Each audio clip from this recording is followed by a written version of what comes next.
You would think that a baby polar bear would be impossible to ignore, especially one with soft white fur, wide dark eyes, and a wound just above her shoulder that never quite healed.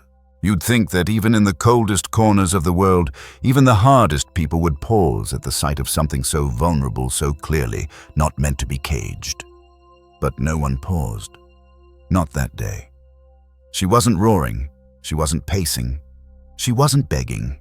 She simply lay still, as if she already knew how the story ends for animals like her.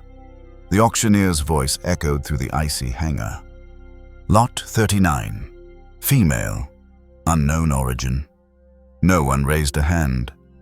And yet someone did. A woman no one noticed. A woman who had no reason to be there. No plan to take home a wounded polar bear cub, and no idea that this single gesture would unravel a story buried under frost silence and secrets. This isn't just a rescue story. It's about what happens after the quiet hours, the long roads, the truths hidden in wildlife auctions and government silence. And somewhere in the middle of it all, a polar bear cub named Nora, a woman with nothing left to lose, and a trail that leads far beyond Alaska's frozen shores. Because sometimes the wild doesn't just need saving. Sometimes it comes to save us. Stay with me. What you're about to hear may change how you see trust war and the unbreakable bond between a human and a wild animal forever.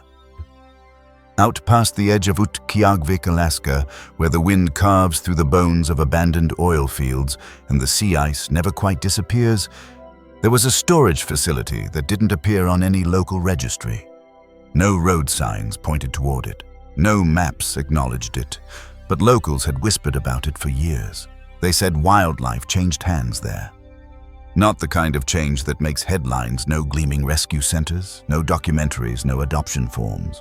Just rusted shipping crates, diesel heaters, humming in a low mechanical growl, and wild animals that used to belong to forests, coastlines, or oceans, now treated like outdated inventory. It was the kind of place you wouldn't believe existed until you stood inside it. And inside it, on one particular day, lay a small crate pushed so far into the shadows that most bidders never saw it.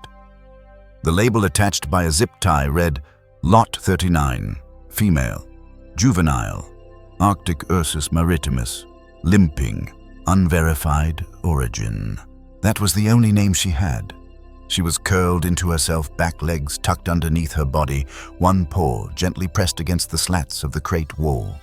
A polar bear cub, thin injured, maybe 6 or 7 months old. Her fur no longer gleamed, tinged now with dust and the oily grime of transport. Her breath was shallow but steady, and she was quiet, not docile, just done. She didn't thrash, she didn't growl, she didn't make a sound. Her eyes didn't scan the room like other wild animals might. She didn't seem confused by the concrete or afraid of the people pacing in front of her crate. She seemed used to it, the kind of stillness that only comes after days, maybe weeks of realizing no one is coming for you. Around her, buyers shouted prices for exotic cats, for baby monkeys, for endangered birds crammed into 2 small wire cages. Most people there didn't even glance at Lot 39. Some assumed she was sedated. Others thought she wouldn't survive the week. They moved on. But a wildlife photographer named Jordan Pike, who happened to be there undercover that day, caught a glimpse of her through his lens. Not a full shot, just a flash of white behind a wall of crates. Something about the angle, the shape of her frame, made him lower his camera. He moved closer and whispered later that what stunned him most wasn't the injury or the filth. It was her eyes, because they weren't scared. They were resigned. He said it was like watching an animal that had already accepted how her story ends. Jordan would later publish his images anonymously as part of a report that helped authorities locate and shut down the site. But back then, he didn't make a move. He couldn't blow his cover. He stayed still, and Lot 39 remained where she was unsold, until someone unexpected walked in. It was late in the day. A handful of sellers were already packing. No one was looking for a new bidder.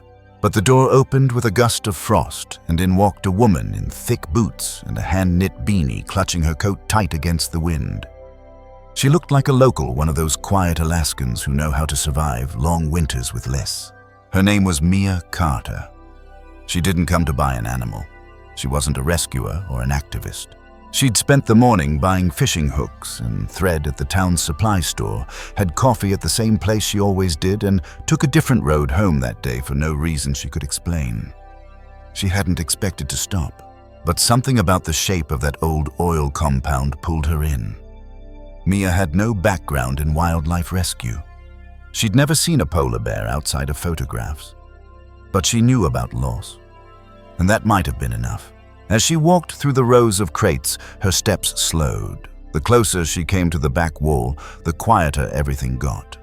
And when she saw the cub still motionless in the crate, something clicked into place, not a jolt, not even surprise. Just stillness, meeting stillness. Mia crouched beside the metal crate, fingers curled through her gloves. The polar bear cub didn't flinch, didn't lift her head, didn't make eye contact. But something in that silence, the way it didn't ask for pity, made Mia's throat tighten. She didn't speak, not at first. Instead, she stood up, turned to the man behind the clipboard and said 3 words she didn't plan to say, "I'll take her." The man blinked. "The cub? She has a tag, doesn't she? You sure she's not fit to be sold?" "Limping, no origin record, probably bred illegally. I said I'll take her." He hesitated, then scratched a name on his sheet. $200, he mumbled. Final call. No one objected. No one watched. The pen scratched across the receipt. And that was it. Mia didn't smile. She didn't cry. She simply walked back to the crate and opened it herself. The hinges stuck at first. The door groaned, and the polar bear cub slowly, cautiously lifted her head. She didn't bolt. She didn't even rise immediately. Instead, she sat up with an effort that seemed measured, practiced. Like she'd been trained to wait for permission she no longer believed would come. Then slowly, carefully, she stepped forward. One paw, then another.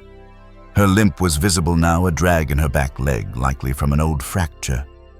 Mia stepped aside as the cub walked out of the crate and without so much as a sound followed her across the hangar and into the pale, biting wind. Mia didn't own a wildlife permit, didn't have a plan. All she had was her truck and a heart that had carried too much quiet for too long. But in that moment, something rare happened. Not rescue, not redemption. Something quieter than either. A beginning. The cub curled up on the floor of the passenger side. Not asleep, not at peace, just still. And Mia, who hadn't touched anyone's hand in months, reached over and set hers near the cub's paw. Not on it, just near. Just enough to say, "I see you." And when the engine roared to life, something small passed between them. Not trust, not yet. But the tiniest thread of belief that maybe, just maybe, this wasn't the end. In 2017, a polar bear cub named Nora. Yes, the real one was rejected by her mother at the Columbus Zoo. Her survival sparked debates around wildlife ethics and captive rehabilitation. It took a full team to nurture her back to health, and eventually she was moved to a sanctuary for Arctic species. Nora became a quiet ambassador, not for zoos, but for forgotten creatures. This story isn't about her, but it could have been. Sometimes we imagine rescue as a bold act, a leap into fire, a defiance of odds, but more often it's smaller than that. It's a hand reaching out when there's no reason to. It's someone noticing something no one else will. It's not saving the world, just saving one life and letting it change yours. What Mia didn't know then, what she couldn't possibly know, was that this cub was never meant to be sold. She'd already been trained once, not to entertain, not to be owned, but for something much more dangerous. And what followed would unravel everything Mia thought she understood about wild animals' war and the secrets we bury under ice. Mia Carter didn't talk much these days. She lived in a small one-story house on the outskirts of Utqiagvik, where the wind seemed to carry memories more often than news. Since her husband passed 3 winters ago, the house had grown quieter, not just from the silence, but from the absence of purpose. She still fixed nets. She still kept the stove warm, but the rhythm of her days no longer belonged to anyone in particular. She hadn't rescued a single thing before that polar bear cub. Not a bird with a broken wing, not a stray dog in the snow. She didn't dislike animals, she just didn't think of herself as someone they needed. That changed when Nora came home. It wasn't much of a home.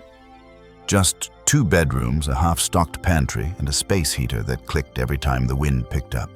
But to a wild animal just out of a steel crate, it might as well have been a sanctuary. Nora didn't pace. She didn't explore. She curled up beneath the kitchen table, watching everything with the stillness of a creature who had learned to disappear without moving. Mia didn't hover. She placed a bowl of water near the rug, slid an old camping blanket beside it, and sat down on the opposite end of the room with her tea. Not because she had a plan, but because she didn't know what else to do. The polar bear cub didn't drink, didn't sleep. She just lay there, half shadow, half snow.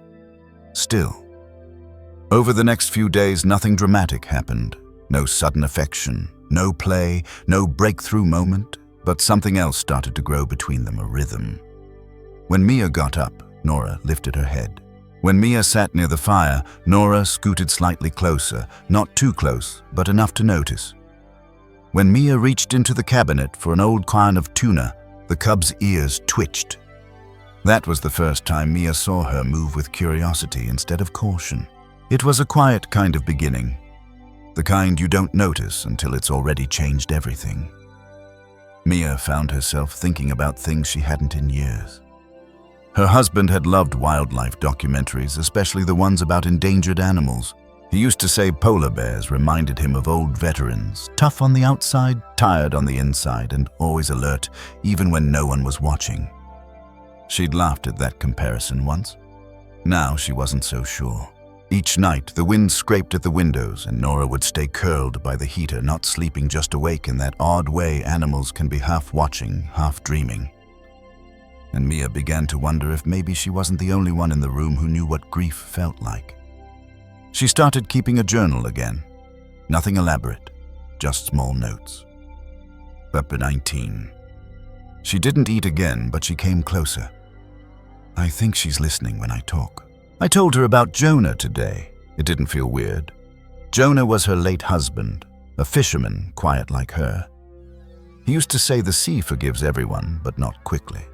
Mia always thought that was poetic nonsense. Now, with Nora beside her, she wondered if the same was true for the wild.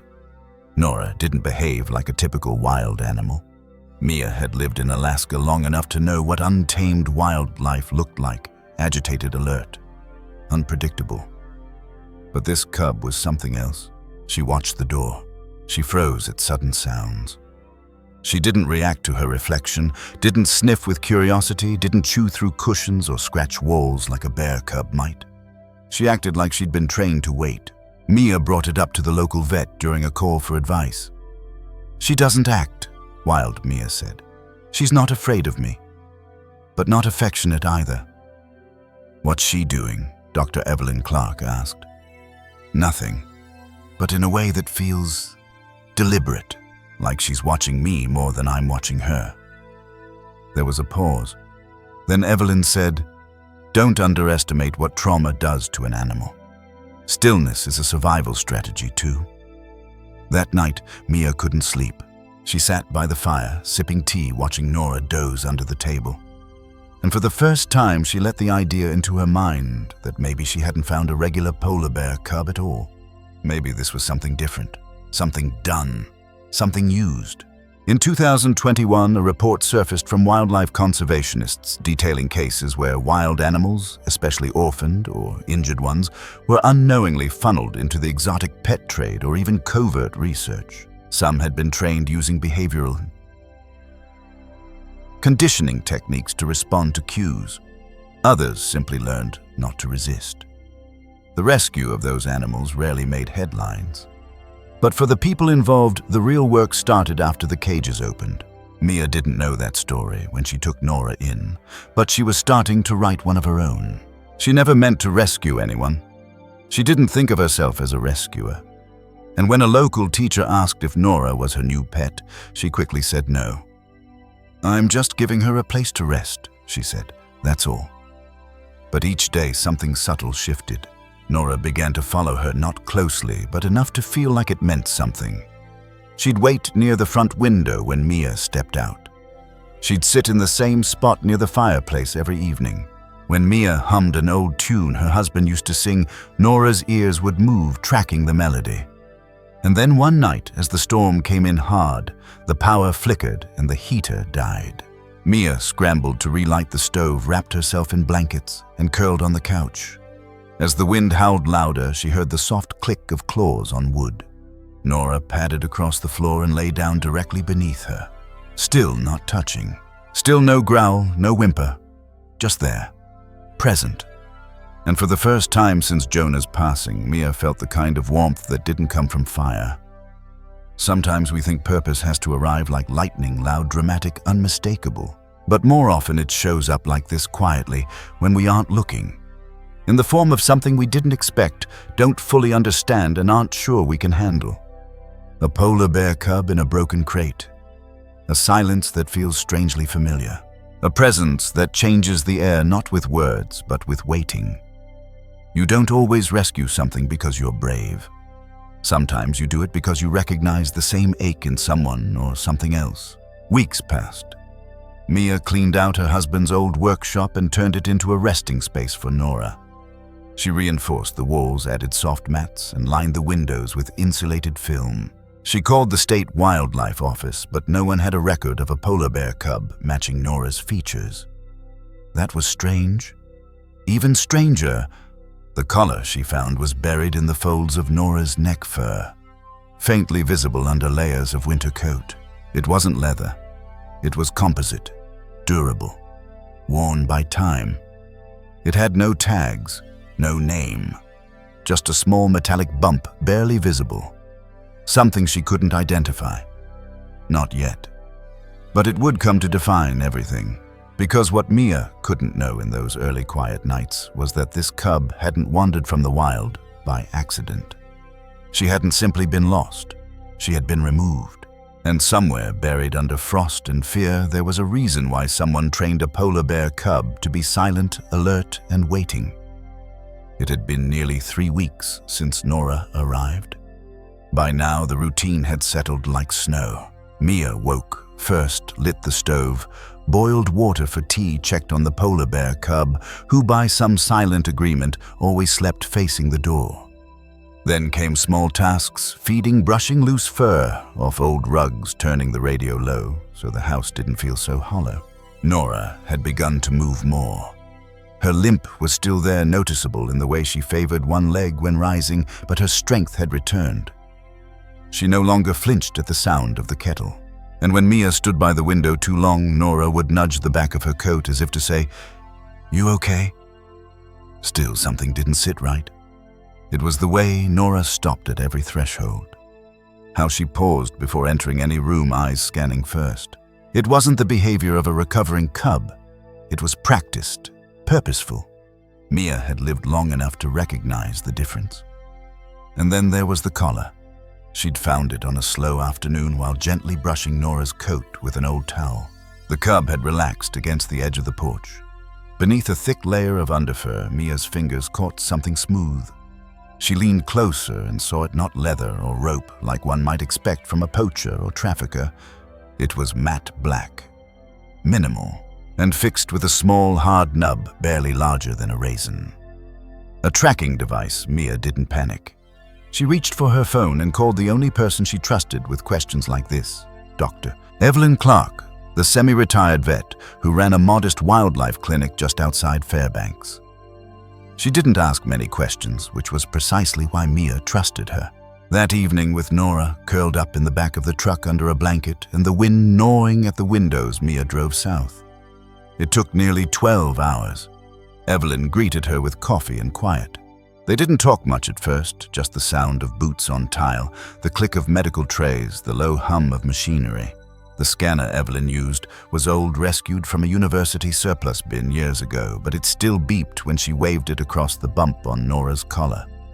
And that's when everything shifted. Not because of the chip itself, but because of what it said.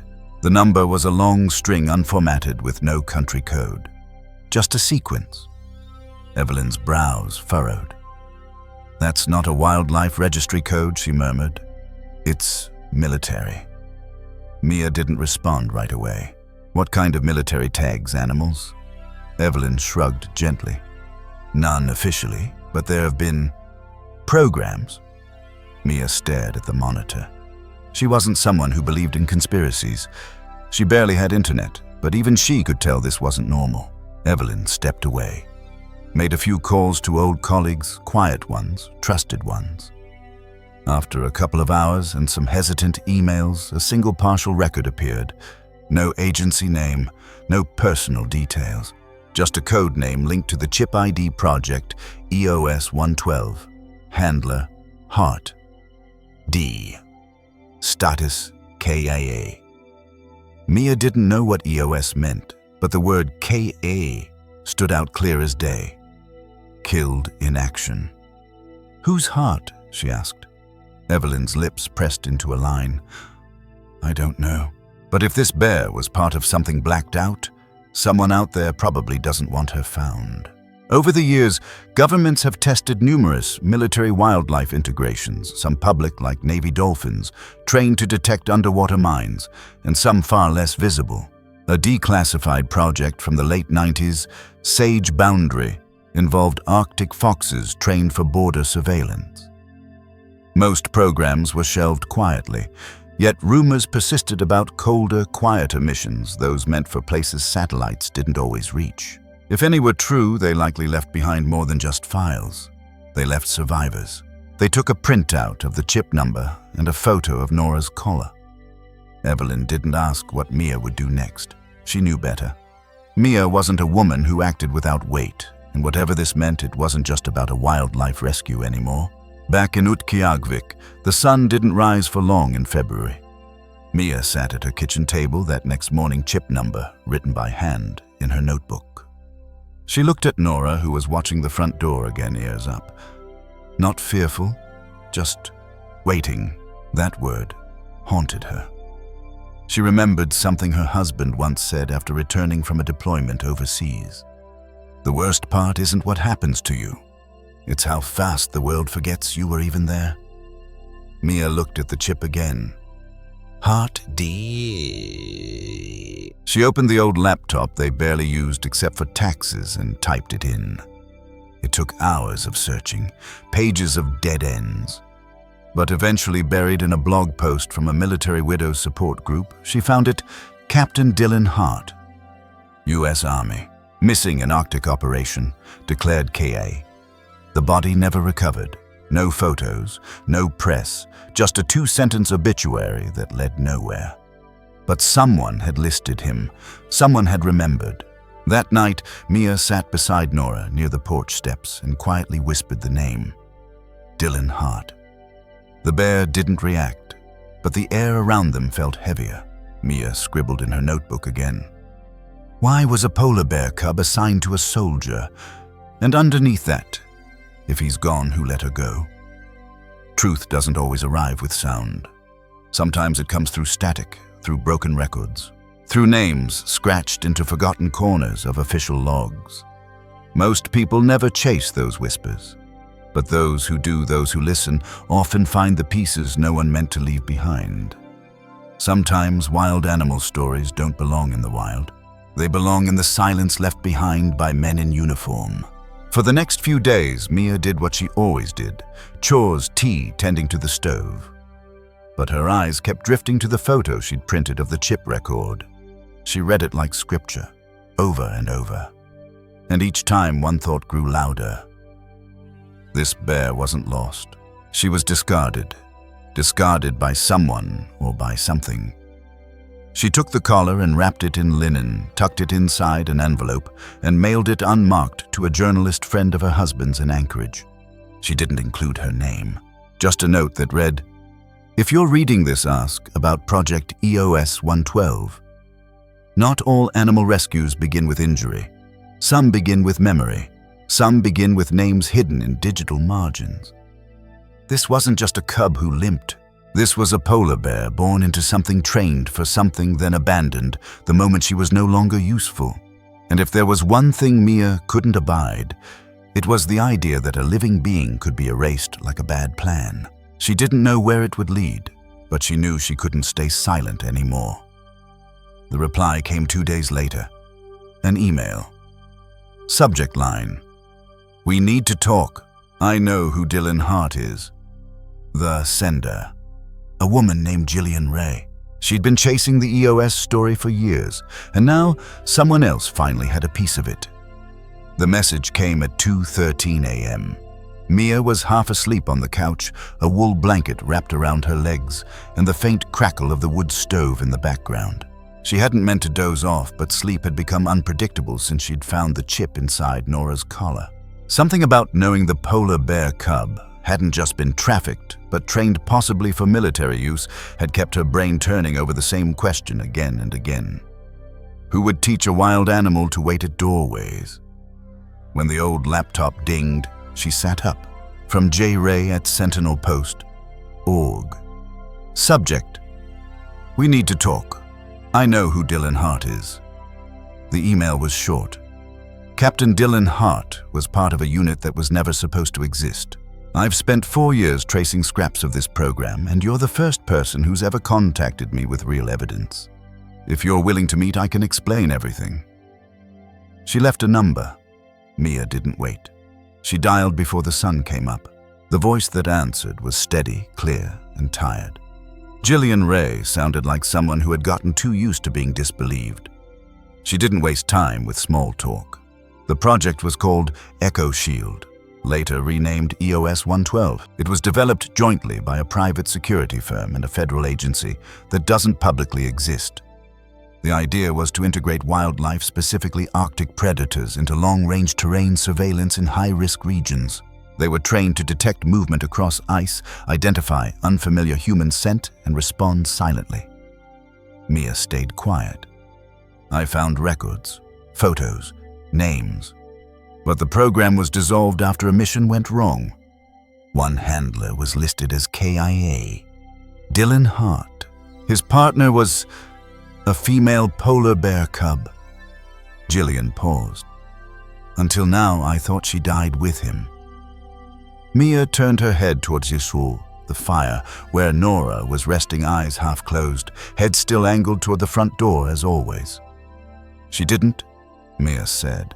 Jillian drove up 2 days later in an old gray Jeep packed with boxes of files, sealed folders, and a camera she no longer used. She looked younger than Mia expected. Maybe late 30s, with wind-chapped hands and a slow, observant way of entering a room as if she'd been trained to scan for exits. She and Mia didn't hug. They simply nodded. Sometimes that's all 2 tired women need. They sat in the kitchen while Nora stayed near the back door watching. Jillian reached into her bag and slid out a folder. Inside was a photo faded slightly out of focus. A man stood beside a polar bear cub. Arctic wind is curling behind them. He was kneeling in snow, a thick winter coat over his fatigues, and a faint scar ran beneath his left eye. Taken in 2018.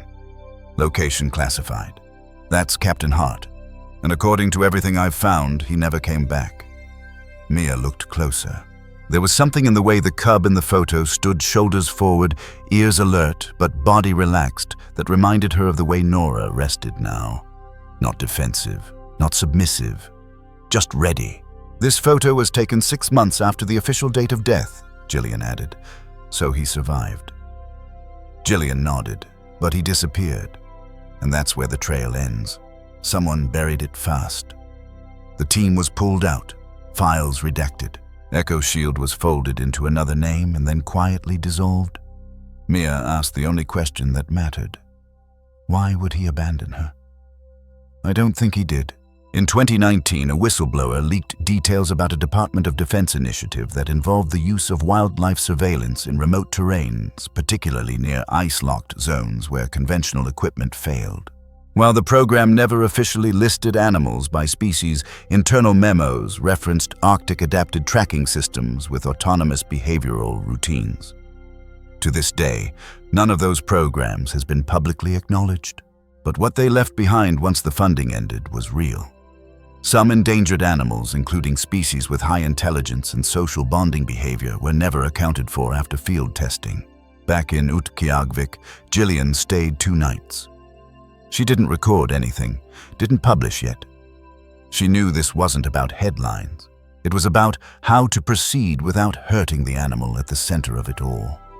"She's proof," Gillian said one night, "that it happened, that they trained her, that he lived, and someone wanted that erased." Mia only asked one thing in return. "If he's alive, help me find him." They started with vet records under fake names across 3 states. Gillian had a contact in Anchorage who had once treated an unusual cub brought in by a man using the name David Hale. That was 8 months ago. From there, they traced supply purchases, field rations, flare guns, vet salves. None of it is conclusive, but all of it is familiar to someone trained to survive without being seen. Eventually, one lead stood out. A tiny clinic in Kodiak had treated a man for a severe wrist fracture, paid in cash, and left before sunrise. The receptionist had remembered him because he'd asked if she had any meat fit for a bear. Mia didn't hesitate. She packed a small bag, left food and extra bedding for Nora, and made arrangements for a local wildlife officer to check in daily. She couldn't explain why, but she felt Nora would understand the absence. Because sometimes the only way to honor a wild animal's past is to go find the person they were waiting for. There are some people the world buries too quickly under forms, mistakes, bureaucracy. But memory doesn't always follow official records, and animals don't forget the ones who stood beside them. Sometimes the ones written off as lost are simply waiting to be found by someone willing to look beyond the headline, beyond the story, into the quiet spaces where truth still breathes. The town of Port Ashton didn't look like much. A dock, a few bait shops, cabins that leaned with the wind. Mia drove through slowly, following nothing but instinct and the note the vet had given them. He walked the shoreline most mornings. She parked near the harbor, stepped out into the morning fog, and waited. A few minutes later, a man appeared at the far end of the dock, hood pulled, low hands tucked into his coat, moving like someone who preferred not to be noticed. He stopped when he saw her, and she knew, not from his face, but from the way he didn't run. She stepped forward. "You're Dylan Hart," she said quietly. He didn't confirm it with words. He just looked past her to the jeep parked behind her and whispered, "Is she with you?" "No," Mia said, "but she's safe, and she remembers." He closed his eyes. For a long time, neither of them spoke. The tide came in. Seagulls circled above. Somewhere, a boat engine sputtered to life. When he opened his eyes again, she saw it. Not just the soldier, but the grief. "I didn't leave her," he said. "They made sure I couldn't get back." Sometimes it's not just animals who are abandoned by systems, they're joined by people. People who were part of something experimental, classified, and quietly shut down when it didn't suit the narrative.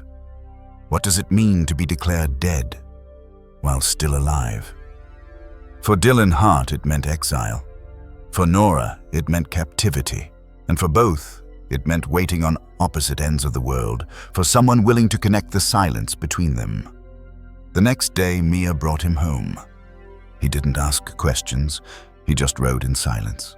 And when Nora saw him walk through the gate, something in her posture changed.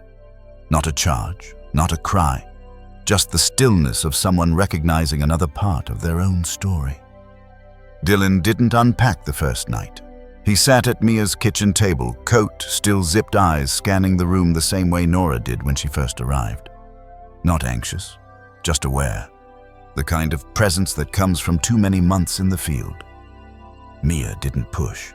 She made tea, placed it in front of him, and waited. Eventually, he spoke. She wasn't born in the wild. That was the first thing he said about Nora. She was part of the second phase of the program. Her mother had been one of the original training candidates, a female we found orphaned near the Chukchi Sea. Instead of relocating her, someone decided she could be useful. Smart, cautious, responsive. We didn't name them then, only ID numbers. But everyone called her Echo 1. Nora, he explained, had been born in captivity in a controlled Arctic research compound buried under snow and secrecy. From day one, she was handled by one team only, no tourists, no outside contact. Just personnel in cold suits and whispered commands. She was introduced to smells first. Human clothing, sea ice, samples, the scent of blood. Then came sound. Gunfire in the distance, helicopter rotors, radios. She was taught not to flinch. After 6 months, Nora could recognize over a dozen commands, most of them physical cues. A hand raised, 2 fingers pointed a subtle tap on the snow. She wasn't trained like a pet. There was no reward system, no praise, just repetition and observation. Because in Echo Watch, success wasn't obedience, it was silent. Dylan was assigned to her when she was 10 months old. She wasn't the strongest, he said, but she was the smartest. She understood the rhythm of things, the pause before action, the wind pattern before movement. She learned how to watch before we taught her to follow. They didn't use cages, not at that phase. Instead, handlers lived near the animals in cold tents with transparent walls. The bears moved freely within perimeter lines. It was meant to simulate deployment, quiet companionship without dependence. And it worked. Dylan and Nora began conducting training simulations, low-light navigation across fractured sea ice, silent tracking drills through whiteout conditions. She responded to gestures alone. She could detect unfamiliar scent trails up to a quarter mile away. But the mission wasn't just about observation. It was about a warning. Some places you can't use drones, he said. Too noisy, too risky, but if an animal pauses, freezes, it tells you everything you need to know. Nora never barked, never growled. She just stopped. That's all we needed. Mia listened quietly, her hands wrapped around her mug. She wasn't a soldier, Dylan added softly, but she was part of something no one wanted to admit existed. Something built to vanish. Military use of animals is older than the armies themselves, from carrier pigeons in WWI to dolphins detecting underwater mines. What most people don't realize is that the more advanced these programs became, the more subtle the training. In 2013, declassified documents revealed Project Silent Fang, a collaboration between a defense contractor and biologists to test nonverbal animal alert systems in remote regions. While it didn't mention polar bears directly, it referenced Arctic terrain trials with trained quadrupeds with scent response protocols.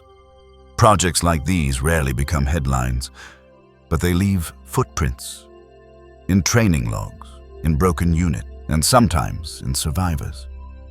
Dylan explained that everything changed after a field exercise turned real. It wasn't supposed to be combat, just a 3-day recon along the northwest Arctic slope.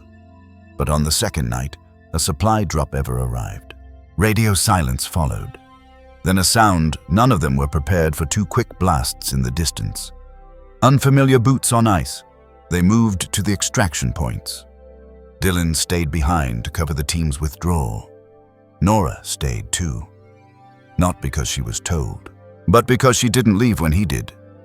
They made it to the ridge. Dylan took a hit to shoulder and ribs. The med evac team arrived late. When they lifted him out, Nora had to be sedated. He never saw her again. I thought she'd be reassigned, he said. Maybe returned to the wild. But when I woke up in the medical transport, the files were already being scrubbed. My name was on the KIA list. Someone had signed the death report before the helicopter even landed. Mia's jaw clenched. Why? Because I saw too much. Because I wouldn't play along. Because it's easier to erase one name than to rewrite the report. And as for Nora, no one ever spoke of her again. Not all animal rescue stories begin with a broken limb or a call from the wild. Some begin inside the silence of bureaucracy, where animals are trained to serve, then forgotten when the program folds. The world doesn't always lose them in cages. Sometimes it loses them in paperwork, and not all handlers are just trainers. Some carry a bond that outlives the assignment, a bond not built on ownership, but on survival. Nora was lying near the fireplace when Dylan finished the story. She hadn't moved, but her ears had shifted throughout, tracking his voice. Familiar, maybe, not recognized yet. When he said her name again softly, echo, she didn't react. Mia placed a hand on his. She's been through her war. He nodded. We both have. That night, Dylan didn't sleep in the guest room. He stayed near the hearth legs, stretched toward the warmth shoulder resting against the couch. Nora didn't move to him, but she didn't retreat either. They shared the same space like two old soldiers who no longer needed to explain the weight they carried. The idea of a polar bear cub as a combat asset sounds unbelievable. And yet history is full of things we once called impossible until someone proved they weren't. But the question isn't whether it was ethical. The question is, what happens after? After the gear is shelved. After the program dissolves. After the handlers are buried by silence and the animals are left in back rooms of black market hangars. Who stands up for them then? Maybe not a general, maybe not a senator, maybe just a woman with an old truck and a stubborn kind of heart. A week passed. Dylan and Nora developed a rhythm again, different now, slower. She didn't follow commands anymore, but she didn't need to.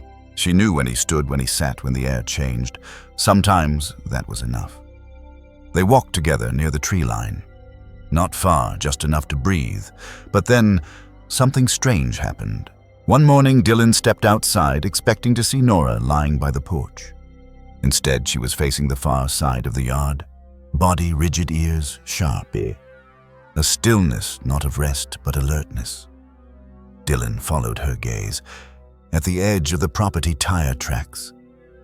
Faint, recent, too deep for a snowmobile, too clean for a utility truck, just one car, parked, then gone. That night, Dylan found an envelope tucked under the welcome mat. No postage, no return name. Inside, a photo of him and Nora, taken years ago. In the corner, handwritten in ink, "Not all ghosts stay buried." Gillian Ray had always known the cost of chasing stories no one wanted to be told. She didn't start as an investigative journalist.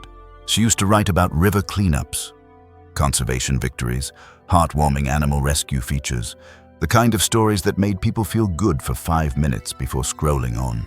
But then one day, while covering a wildlife transfer from a shuttered research facility in northern Canada, she noticed a young man, military haircut, limp in his right leg, arguing quietly with the staff. She never learned his name. What she did notice was the crate behind him, unmarked, larger than any cage on the manifest. That was the day she stopped writing feel-good stories. It took years for Gillian to trace what she later called the animal that vanished twice. Every trail led to dead links, erased files, or threats wrapped in politeness. Her editor at the Sentinel-Post called her obsession career suicide. She was reassigned, then let go. But she kept digging, and now, here she was, standing on Mia Carter's porch, holding an envelope with no return address, and a single photo inside Dylan Hart and a polar bear cub in Arctic light. She had seen the image before, but not in this clarity. This version was different. It was taken from a higher angle, like surveillance. Not a snapshot, a warning. She turned it over. The back held one sentence in heavy black ink. Not all ghosts stay buried. Mia brought her inside. Dylan barely spoke. Nora stayed near the fireplace, eyes on the window. Something had changed since the photo arrived. The way the porch light flickered. The strange hum on the landline. Mia found boot prints under her back window 2 mornings in a row, always just one set. Always facing the house. And yet Gillian wasn't surprised. She pulled out her old laptop, now held together with electrical tape, and opened a hidden archive. Everything I found, she said, started with a leak. I was never meant to see an internal memo about Project EOS 112. It wasn't just a military program. It was a private-public hybrid funded by a contractor known for security consulting in unstable regions. They called it bioadaptive threat sensing. The goal, to train Arctic species, especially those classified as endangered animals, to detect border intrusions without relying on tech vulnerable to freezing or failure. It sounded harmless in theory, Gillian said, like wildlife conservation with purpose. But it wasn't. She scrolled through files. Most were redacted, but one image stood out, a map of known test sites marked with faded red circles. Mia traced the locations with her finger. Every single one had since been decommissioned. Most had suffered accidental fires or were now privately owned. They were erasing everything, including the animals. In 2015, a group of journalists exposed a covert research project in Alaska where wild animals were used in environmental monitoring. Many tagged, some subtly conditioned, to associate movement with sound cues. The project was eventually dismantled when whistleblowers revealed that some animals had died under unknown circumstances. Most of the physical evidence vanished. But the reports, those written by the ones who cared, remained buried in encrypted archives and faded notebooks. As Gillian once wrote in her blog, erased programs leave real ghosts. They live in silence and sometimes in animals who never stop looking for their handlers. Gillian turned the screen toward Dylan. There's one more thing. She showed him a database of field medical records flagged under pseudonyms, small clinics across Alaska and Western Canada. Dylan recognized one immediately. That was me, he said, pointing. I had a shoulder injury. Treated it under the name David Hale. Exactly, Gillian replied. But you weren't the only one flagged. She clicked open another entry. Same region, same timeline. Patient name L. Heart. She's alive, Gillian whispered. Your sister. She filed an inquiry about you through a private vet clinic in Whitehorse. She never stopped looking. Dylan's voice caught. I told her not to. I left to protect her. You think they care who you're related to, Gillian asked. They're watching all of you, and now they know you're alive. That night, the silence around the house changed. Mia kept the lights low. Dylan moved a chair beside the front door. Nora lay beside it, head resting on her paws, her ears twitching at every gust of wind. Gillian offered to leave, but no one asked her to go. Not yet. Instead, they sat in the kitchen, light from the stove casting shadows across the walls. I used to think stories were about truth, Gillian said softly. But now I know they're about memory, about who's allowed to be remembered and who isn't. Mia nodded. Dylan didn't speak. And Nora, as if sensing the weight in the room, lifted her head and watched them all. We think of memory as something personal. Family photos, journals, names etched on stones. But some stories never make it into books or headlines. Stories that live in wild animal stories untold in handlers, declared dead in cubs who lie silent in crates because no one ever gave them a name worth remembering. Sometimes remembering is the most dangerous thing you can do. But it's also the only thing that makes justice possible.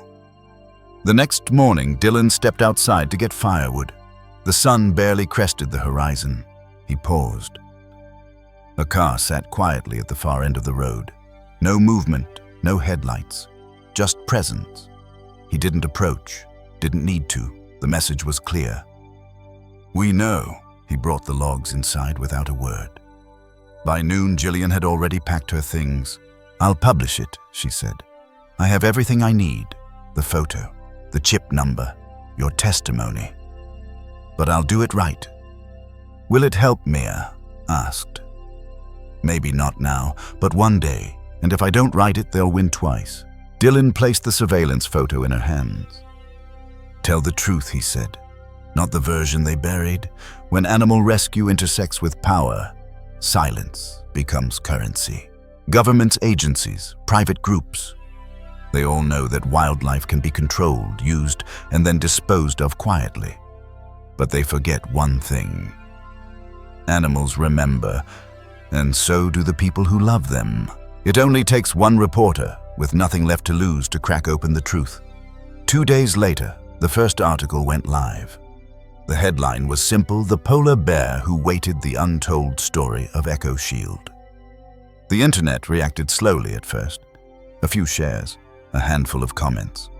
But then it caught fire: veterans who remembered the name, wildlife activists who had once seen unexplained animal transfers, scientists who'd been silenced, ordinary people who simply saw in Nora a reflection of everything they wished the world hadn't forgotten.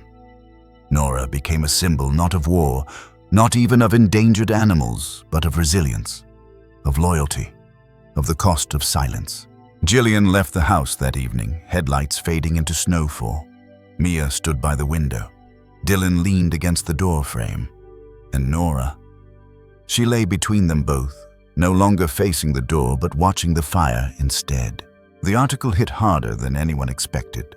Within 72 hours of Gillian's story going live, it had been reshared across veteran forums, wildlife advocacy networks, and most surprisingly, by several former government employees who had quietly followed the whispers of Project Echo's Shield for years, but never had enough proof to speak up. Now they did. A photo of a polar bear cub once trained for silence now stared out from every screen, a still image of Nora lying beside a hearth, eyes calm, ears up. The headline below read, "She was trained to warn us, then they left her behind." It wasn't just the bear that caught people's attention. It was the bond. The quiet between her and Dylan. The way she never barked, never charged, just waited like a soldier at a forgotten outpost. A congressional subcommittee was formed within a week. There were too many signatures on the petition, too many voices. The government had to respond. Mia didn't like the attention, but she understood the weight of what they'd stepped into. So when the letter came summoning Dylan Hart to testify before a closed-door ethics inquiry in Washington, D.C., they didn't hesitate. They packed one bag, arranged temporary care for the property, and brought Nora with them. Not because they had to, but if they were going to tell the truth, the one they were fighting for deserved to be in the room. The hearing was quiet. Not the shouting match the media expected, not a spectacle, just 3 chairs at a long table, a microphone, and a row of solemn committee members behind nameplates. Dylan spoke first. He didn't dramatize, he didn't attack. He told them how the program began, how the cubs were selected, how they were trained, and how after the failed mission he was declared dead without confirmation. Then he paused and pointed to Nora, sitting quietly in the corner of the room with a low chain-link barrier around her. She made no sound, just sat upright, watching. She didn't ask for any of it, Dylan said. She didn't choose the training. She didn't choose to be sent into a war zone, and she didn't choose to be erased. He looked down, then back up. But she stayed. In 2009, after the exposure of several unauthorized military animal test programs, Congress mandated ethics reviews for future animal-based defense initiatives. Most of those hearings ended in quiet dismissals.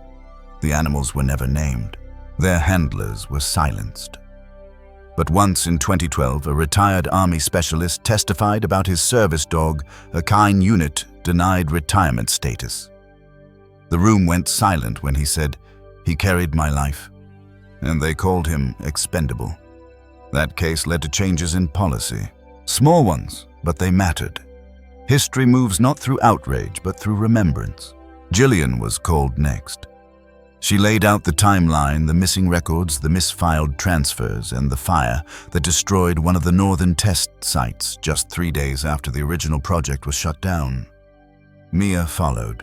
She didn't bring notes. She didn't need them. "I didn't go looking for a cause," she told the panel. "I was just trying to drive home, and a wild animal who should have died in silence decided to keep living." She looked toward Nora. "She taught me that rescue isn't about taking something broken and fixing it. It's about staying when the rest of the world has already walked away." There were no objections, no cross-examinations, just quiet, deep and long. The chairperson closed her folder and said only this: "We will review everything. Carefully." And with that, it was over. They didn't wait for the outcome. They didn't need headlines. They went home. Over the next few weeks, something else began to grow. Letters started arriving from across the country, some from veterans, others from conservationists, teachers, former contractors, even a few from people who had worked in one of the same regions where Echo Shield had once operated. Each letter carried a version of the same message. We thought we were the only ones who remembered. A small wildlife non-profit in Oregon offered land. A retired marine biologist volunteered her time. Donations trickled in, then poured. They didn't ask for much, just a name, a purpose. So Dylan, Mia, and Jillian gave it one. They called it the Northlight Center, a place for wild animals who had been trained, used, and abandoned. And for the people who had been treated the same. The center didn't open with speeches or ribbon cuttings. It opened on a quiet Tuesday morning when Mia unlocked the front gate and watched as the first guest arrived, a red fox with a missing paw rescued from an illegal lab in Minnesota. Later came a lynx with unnatural behavior patterns, a snowy owl that refused to fly indoors, a raccoon that stopped eating unless spoken to, and slowly the people came too. Veterans with PTSD who hadn't slept through the night in years. Park rangers who had reported strange animal patterns and been ignored. One man who said nothing just sat near Nora for an hour and left with tears on his coat. Healing doesn't come in headlines. It comes in routine, in the simple act of walking the same trail each morning with an endangered animal at your side. In realizing that someone or something is watching the horizon with you, that you're not alone. The reckoning wasn't a courtroom decision, it was what came after. It was the man who showed up to clean stalls without pay. The woman who brought blankets hand-sewn with animal names stitched along the seams. The children who sat cross-legged outside the fencing drawing pictures of the bear who came home. Dylan built the fencing by hand. Mia ran logistics. Jillian kept the files organized in a small back office with a dented desk and a window overlooking the trees. And Nora, she became something else entirely. Not a mascot, not a survivor, but a presence. When new animals arrived barking, limping, growling, Nora was the one who stood near them. Not to dominate, not to comfort, just to be there. Steady, still, like she always had been. She had become the one who waited for others now. Animal sanctuaries are usually places of rest. But Northlight became something more. It wasn't just a haven for wildlife, it was a reminder that sometimes those who've been trained to endure hardship don't need noise or fanfare to begin healing. They just need a place where silence doesn't mean abandonment. Where someone is always watching the door, not out of fear, but hope. One morning, Mia walked out to the pasture to find Dylan sitting on the old bench, coffee steaming in his hand. Nora lay beside him, eyes half closed, tail still. He handed Mia the morning mail. No headlines, just a letter, stamped with a government seal. Reclassification request approved. Inside it listed one name, Nora. Arctic Ursus maritimus, status protected, permanently. That night they sat by the fire again, just as they had in the beginning. Dylan, Mia, Nora. And everything that had once been buried is now finally spoken. Most mornings now begin in the same way. The sun hasn't risen yet, not fully, and the air smells faintly of pine and snow. Inside the Northlight Center, a dozen animals stir in their quiet rhythms. Some shuffle to the edge of their enclosures. Others stay curled under blankets or against hay bales, still learning that the world outside no longer means danger. But one figure is always moving before the rest. Nora, the polar bear cub who was once just Lot 39 in a backroom auction crate, now walks the perimeter like a sentinel. Each step slow, deliberate, with eyes scanning the horizon. She stops near the gate each time, looks outward, waits a moment longer than she needs to, then turns back. No one taught her to do this. No one asked her to, but those who know her story understand what it means. Because once she waited in silence, not by choice, but out of necessity. Now she waits by the gate because she can, because she knows she's safe. And because sometimes a wild heart doesn't stop watching the edges, it just learns where the danger ends. Mia often joins her there. A warm mug in hand, wrapped in her old field coat, she leans against the wooden post beside the gate, watching Nora in companionable stillness. They rarely make contact. That was never their bond. Theirs was built not on touch, but on presence. And presence is enough.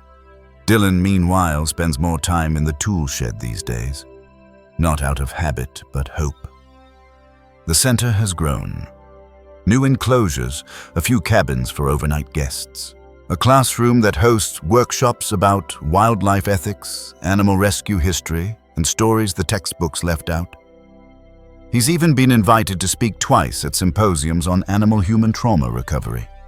He turned down the first one, but accepted the second, not because he wanted recognition, but because it was time. Some memories need light to heal. Jillian visits once a month, usually with more letters, more names, more animals, waiting in temporary care centers that no longer know what to do with creatures, too intelligent, too scarred, too forgotten. One of them, a bobcat with a tremor in her back leg, was named after a nickname Nora once held in her original training file, Shadow 2. That cat now sleeps in the far corner of the center's barn. She no longer twitches in her sleep. And as for Nora, she never leaves the grounds, not once. The gates are always open for her, but she stays. Not because she has to, but because she's already arrived. She lies on the sun-warmed stones in summer drinks from the basin near the pond, and stands by the entry trail in the colder months, watching travelers appear over the ridge with guarded eyes and heavy backpacks. Veterans, runaways, volunteers, people with stories they don't know how to tell yet. Nora doesn't ask. She just listens to the way wild animals do, with stillness, not silence. And something in them begins to shift. There's a growing movement today known as sanctuary therapy, where animal sanctuaries partner with mental health professionals to create spaces of mutual recovery for both people and animals who've endured trauma. Unlike traditional therapy, there's no forced sharing, no expectations, just shared presence, eye contact, mutual recognition. It turns out some of the most broken parts of us don't need fixing, they just need to be seen without judgment. Nora has never been trained in therapy, but that's exactly what she offers. One afternoon, an older man arrived alone. He said he'd served over there, then offered no more details. He didn't sign up for a tour, just asked if he could sit somewhere quiet. Mia led him toward the east ridge, pointed to the bench near the gate. Nora was already there. She didn't move, just sat in her usual spot, shoulders square back toward the forest. The man lowered himself onto the bench slowly. His boots were scuffed, his voice is unused. After nearly an hour, he finally whispered, "I thought we were the only ones." He didn't say who we were, but Nora turned her head slightly as if to let him know she heard him. He returned the next day, then the day after that. By the end of the week, he had started clearing the walking trails by hand. No one asked him to. There's something powerful about a story with no clear ending. One where no medals were given, no villain was arrested, and no final confrontation was staged. Just people and animals doing the slow, humble work of staying, of recovering in pieces, of watching the world come back into view without needing to be fixed. Nora's story isn't about a grand rescue. It's not a headline. It's not a lesson wrapped in ribbon. It's a wild animal story that became something more, a mirror. For the part of us that wonders if we've been forgotten.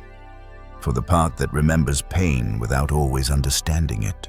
And for the part that knows even without words what it feels like to wait by the door, hoping someone sees us. We're taught that endangered animals are the ones most at risk. But maybe that's not the full truth. Maybe it's not just about the population of a species, but about what we risk losing in ourselves if we stop listening to the quiet ones. The limping ones. The ones who don't cry out anymore because they've already been passed over. Maybe what's endangered is empathy itself. And maybe stories like Nora's help us remember how to find it again. At the edge of the sanctuary now stands a wooden sign hand-carved by one of the center's earliest visitors. It reads, "We were never meant to walk alone."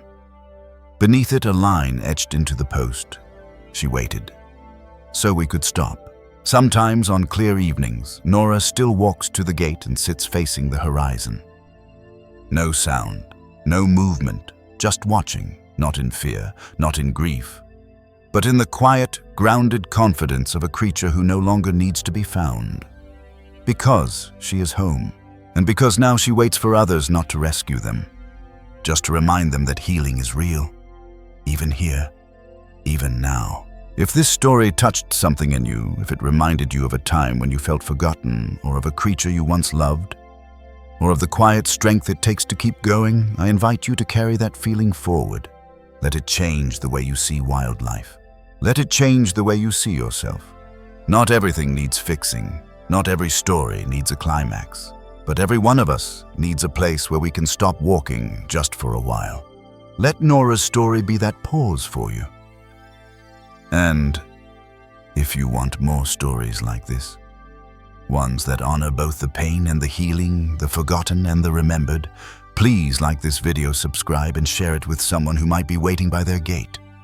They don't need saving, just a reminder that someone out there still believes in them.